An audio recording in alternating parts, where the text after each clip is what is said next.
Hi, and welcome back to our final week in Come Follow Me. My name is Karen Schumacher. Let's do a quick recap before we dig in. In week 1, we focused on who is Jesus. We need to know exactly who we are being asked to follow. In week 2, it was what is Jesus doing? We need to watch and take in more of what he does. Last week in week 3, it was about what Jesus teaches.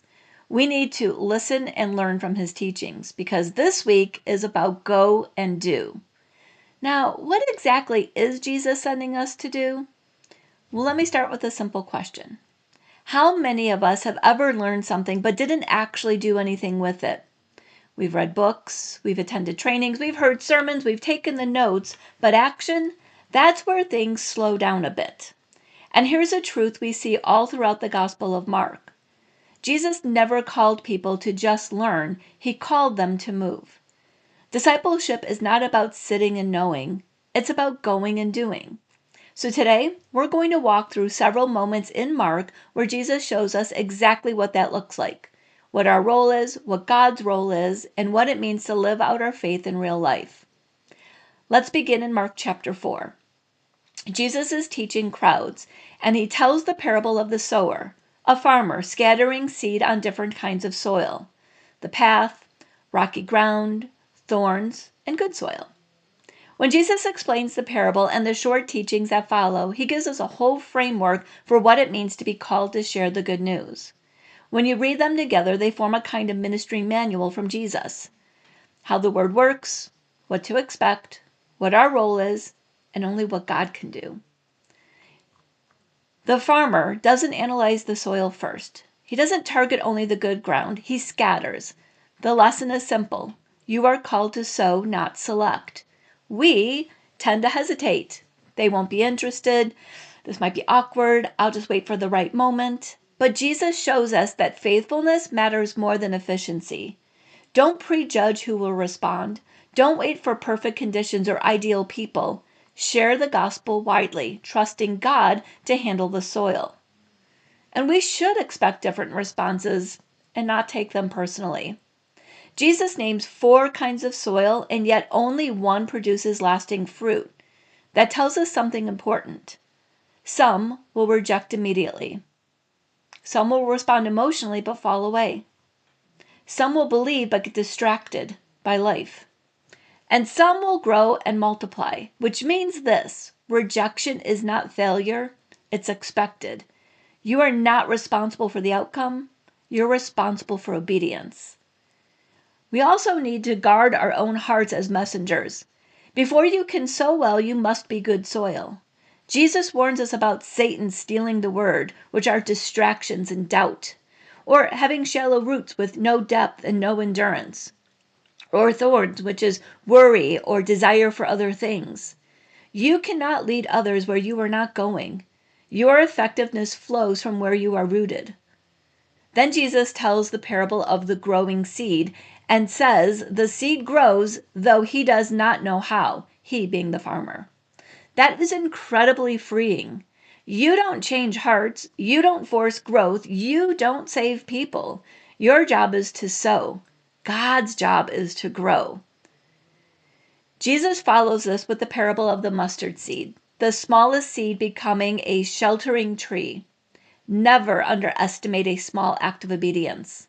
One conversation, one invitation, one moment of courage. God can multiply beyond what you can see. A small act of obedience can have massive rippling effects. A single conversation, a prayer, an invitation can change generations. Don't despise small starts or slow progress.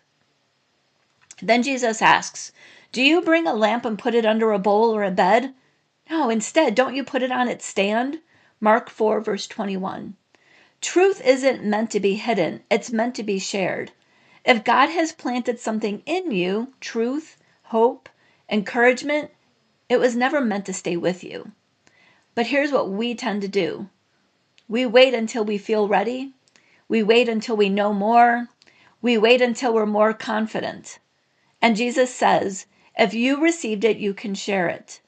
You don't need a theology degree to tell someone what God has done in your life. You just need willingness. Your testimony is meant to be visible. Your faith is meant to shine. Your life is meant to point to Jesus. You are not called to be impressive. You're just called to be visible. So what's the goal? It's fruitfulness. Good soil produces 30, 60, 100 times what was sown? Discipleship is not just about staying the same. It's about growing, helping others grow, and multiplying faith. So let me ask you, where are you hiding your light right now? Who in your life might need to hear what you've experienced? Because disciples don't just receive the truth, they release it. And if God plants it in you, He intends to grow it through you. So in Mark 4, Jesus showed us our role. Sow widely, shine openly, stay rooted, keep going. And God's role? Prepare hearts, grow the seed, multiply the impact. Now let's move to Mark chapter 6, where discipleship shifts from teaching into action. These next verses show what discipleship looks like in real life: being sent, serving with compassion, depending on Jesus, and ultimately carrying His mission to the world. In Mark 6, 7 through 9, calling the 12 to Him, He began to send them out 2 by 2, and gave them authority over impure spirits. These were His instructions: take nothing for the journey except your staff. No bread, no bag, no money in your belts. Wear sandals, but not an extra shirt. Notice what's happening? They were not fully trained, they weren't perfectly prepared, and yet they were sent. Sent in pairs, because discipleship is never solo. Mission happens in community, accountability, and mutual support. They were given authority. Jesus doesn't send them powerless. Disciples act with His authority, not on their own strength. Jesus also tells them to travel light. Why? Because discipleship is built on dependence on God, not self-sufficiency. They went, they preached, they healed, they helped, and Jesus prepares them for rejection. We're back to rejection again. Rejection doesn't mean stop. It means keep going. A disciple is someone who is sent, empowered, dependent on God, and resilient in the face of rejection. So let me ask you, what is God nudging you to do right now that you keep putting off? Let's move into the feeding of the 5,000. Here's where we go from observation to compassionate participation. A little later, the disciples returned, tired, and a huge crowd shows up. They say, "Send the people away." We're in Mark 6, 35 through 36. Now, that sounds reasonable, but Jesus responds in verse 37, "You give them something to eat." That's the turning point, from someone should do something to you do something. Jesus involves them in the miracle instead of doing it alone. They respond, "We only have 5 loaves and 2 fish. In other words, what we have isn't enough." So Jesus says, "Bring it anyway." And He multiplies it. Jesus gives the bread to the disciples to distribute. They are not spectators, they are partners in His work. And here's the lesson. Disciples don't just see needs, they step into them. You may feel like you don't have enough. Not enough time, not enough ability, not enough resources. But what you place in Jesus' hands, He multiplies. God multiplies what you're willing to give. Now, we come to the final moment. Jesus is risen, and He appears to the disciples. He rebuked them for their lack of faith in Mark 16:14. And then immediately in verse 15, He says, "Go into all of the world and preach the gospel." Don't miss this. They still struggled. They still had doubts. And Jesus still said, "Go." Which means you don't need perfect faith to take faithful action.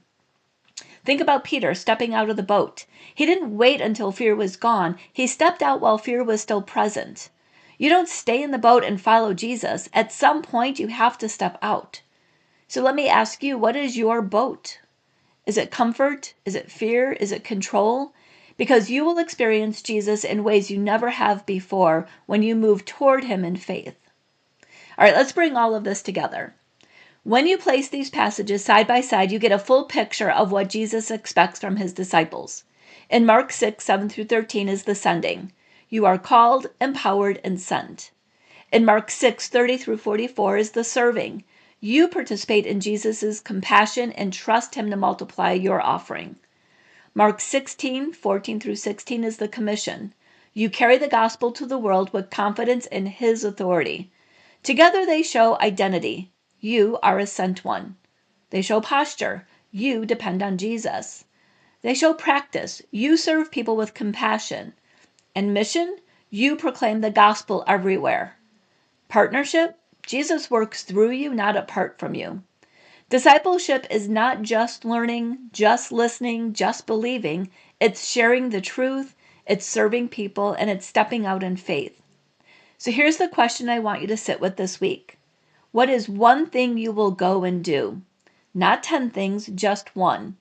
One conversation, one act of service, one step of obedience. Because following Jesus isn't about sitting still, it's about moving. Let's not be people who just hear the word. Let's be people who live it. Go and do.